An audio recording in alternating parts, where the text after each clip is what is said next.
ओम नमः शिवाय। हर हर महादेव। दोस्तों स्वागत है। दोस्तों सावन का दूसरा महीना चल रहा है और सावन के 5वें सोमवार के दिन बहुत ही दिव्य और दुर्लभ संयोग बन रहा है।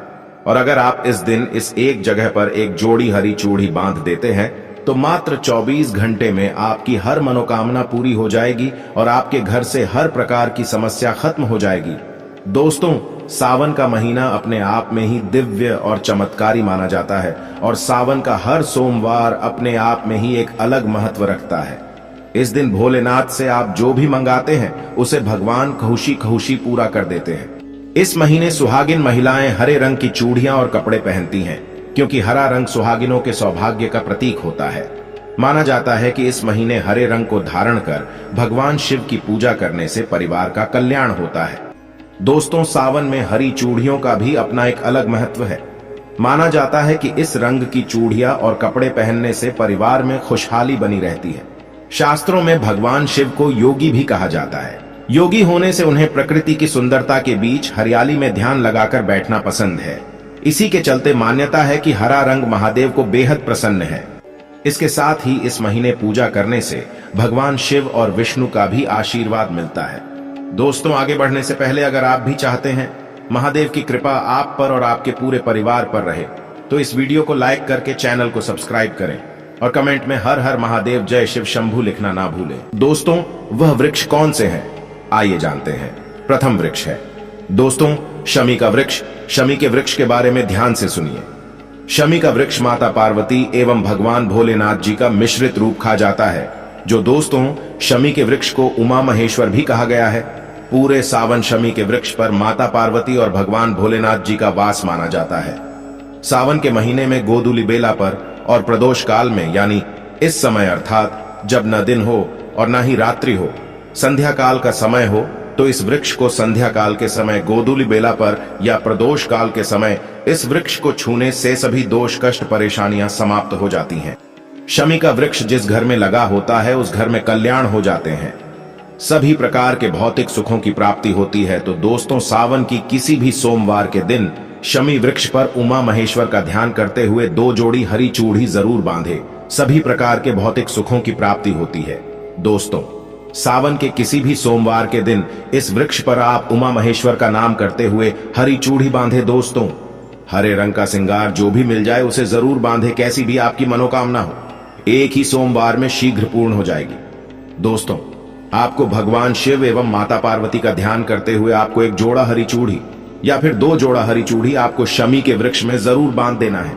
या फिर पूरे सावन में अगर आप शमी के पत्ते भगवान भोलेनाथ के पूजन में उन्हें चढ़ाते हैं तो इससे आपके घर में माता लक्ष्मी जी स्वयं वास करने आती हैं। महादेव खुद चलकर आपके घर में वास करते हैं। आपकी कैसी भी दरिद्रता हो, कैसी भी गरीबी हो, कैसी भी परेशानी हो, सब समाप्त हो जाती। धतूरे का वृक्ष। धतूरे का वृक्ष भगवान शिव का रूप माना गया है। इस वृक्ष पर स्वयं काल भैरव यानी भगवान भोलेनाथ के उग्र स्वरूप काल भैरव के अंश से उत्पन्न हुआ है।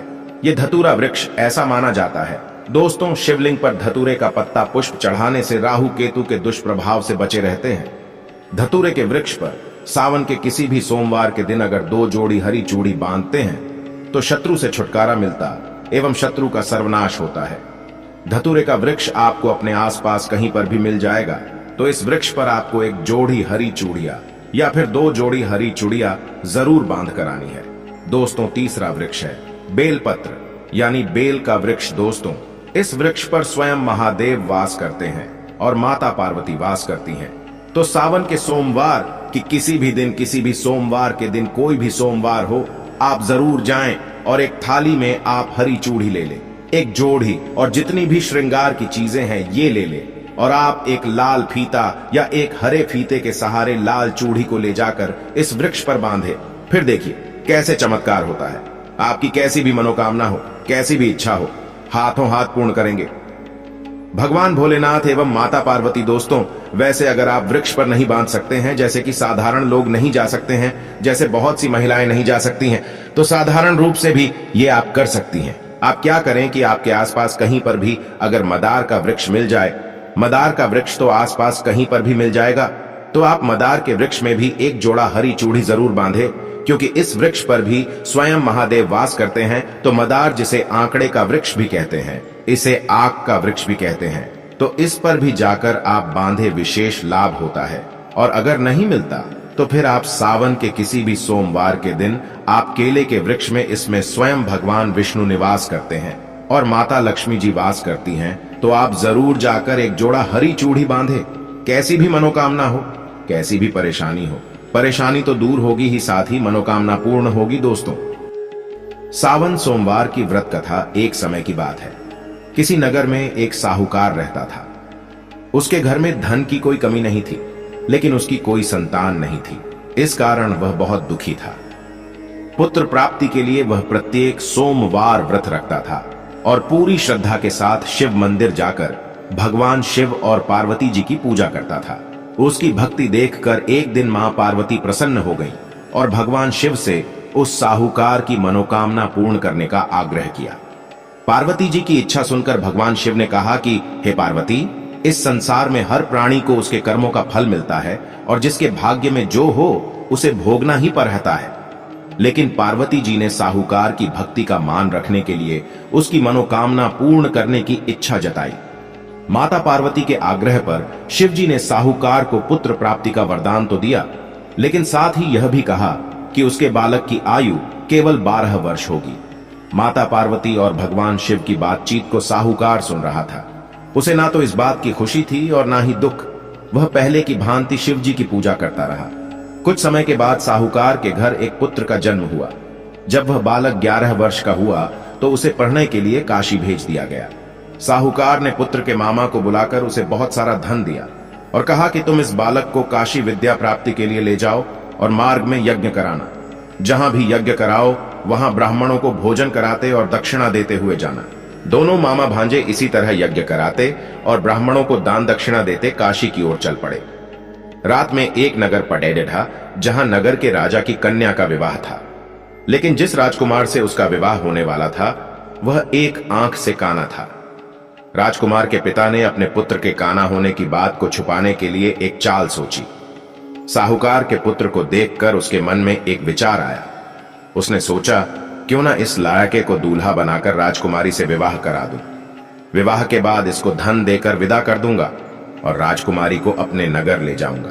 लड़के को दूल्हे के वस्त्र पहनाकर राजकुमारी से विवाह कर दिया गया। लेकिन साहूकार का पुत्र ईमानदार था। उसे यह बात न्याय संगत नहीं लगी। उसने अवसर पाकर राजकुमारी की चुन्नी के पल्ले पर लिखा कि तुम्हारा विवाह तो मेरे साथ हुआ है, लेकिन जिस राजकुमार के संग तुम्हें भेजा जाएगा वह एक आंख से काना है। मैं तो काशी पर रहने जा रहा हूं। जब राजकुमारी ने चुन्नी पर लिखी बातें पढ़ी तो उसने अपने माता पिता को यह बात बताई। राजा ने अपनी पुत्री को विदा नहीं किया, जिससे बारात वापस चली गई। दूसरी ओर साहूकार का लड़का और उसका मामा काशी पहुंचे और वहां जाकर उन्होंने यज्ञ किया। जिस दिन लड़के की आयु 12 साल की हुई उसी दिन यज्ञ रखा गया। लड़के ने अपने मामा से कहा कि मेरी तबीयत कुछ ठीक नहीं है। मामा ने कहा कि तुम अंदर जाकर सो जाओ। शिवजी के वरदानुसार कुछ ही देर में उस बालक के प्राण निकल गए। मृत भांजे को देख उसके मामा ने विलाप शुरू किया। संयोगवश उसी समय शिवजी और माता पार्वती उधर से जा रहे थे। पार्वती ने भगवान से कहा, स्वामी, मुझे इसके रोने के स्वर सहन नहीं हो रहा। आप इस व्यक्ति के कष्ट को अवश्य दूर करें। जब शिवजी मृत बालक के समीप गए तो वह बोले कि यह उसी साहूकार का पुत्र है जिसे मैंने 12 वर्ष की आयु का वरदान दिया। अब इसकी आयु पूरी हो चुकी है। लेकिन मातृभाव से विभोर माता पार्वती ने कहा कि हे महादेव, आप इस बालक को और आयु देने की कृपा करें, अन्यथा इसके वियोग में इसके माता पिता भी तड़प तड़प कर मर जाएंगे। माता पार्वती के आग्रह पर भगवान शिव ने उस लड़के को जीवित होने का वरदान दिया। शिवजी की कृपा से वह लड़का जीवित हो गया। शिक्षा समाप्त करके लड़का मामा के साथ अपने नगर की ओर चल दिया। दोनों चलते हुए उसी नगर में पहुंचे जहां उसका विवाह हुआ था। उस नगर में भी उन्होंने यज्ञ का आयोजन किया। उस लड़के के ससुर ने उसे पहचान लिया और महल में ले जाकर उसकी खातिरदारी की और अपनी पुत्री को विदा किया। इधर साहूकार और उसकी पत्नी भूखे प्यासे रहकर बेटे की प्रतीक्षा कर रहे थे। उन्होंने प्रण कर रखा था कि यदि उन्हें अपने बेटे की मृत्यु का समाचार मिला तो वह भी प्राण त्याग देंगे, परंतु अपने बेटे के जीवित होने का समाचार पाकर वह बेहद प्रसन्न हुए। उसी रात भगवान शिव ने व्यापारी के स्वप्न में आकर कहा, हे श्रेष्ठी, मैंने तेरे सोमवार के व्रत करने और व्रत कथा सुनने से प्रसन्न होकर तेरे पुत्र को लंबी आयु प्रदान की है। इसी प्रकार जो कोई सोमवार व्रत करता है या कथा सुनता और पराता है, उसके सभी दुख दूर होते हैं और समस्त मनोकामनाएं पूर्ण होती हैं।